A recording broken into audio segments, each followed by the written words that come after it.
Le livre de la méditation et de la vie, Krishnamurti, 14 janvier. L'autorité empêche d'apprendre. Nous apprenons le plus souvent grâce à l'étude, au livre, à l'expérience ou à l'enseignement qui nous est dispensé.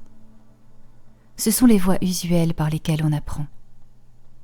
Ce qu'il convient de faire ou de ne pas faire, de penser ou de ne pas penser, comment il faut percevoir, réagir, nous nous en remettons à la mémoire pour stocker toutes ces notions.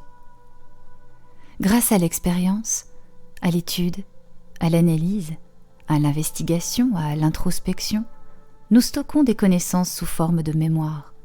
Puis cette mémoire intervient en réponse à d'autres défis, d'autres exigences, à partir desquelles on apprend encore et toujours.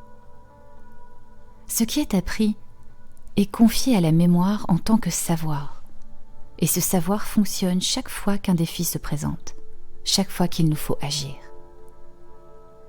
En vérité, je crois qu'il existe une toute autre manière d'apprendre, et je vais en parler un peu. Mais pour comprendre et pour apprendre de cette façon différente, il faut s'affranchir complètement du joug de l'autorité. Sinon, vous ne ferez que subir une instruction et répéter ce qu'on vous a dit. C'est pourquoi il est très important de comprendre la nature de l'autorité. L'autorité empêche d'apprendre, si l'on admet qu'apprendre n'est pas l'accumulation d'un savoir devenu mémoire. La mémoire répond toujours en fonction de schémas établis. Toute liberté est absente.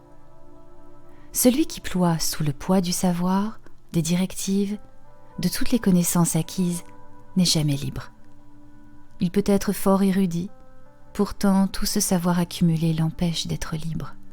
Il est donc incapable d'apprendre vraiment.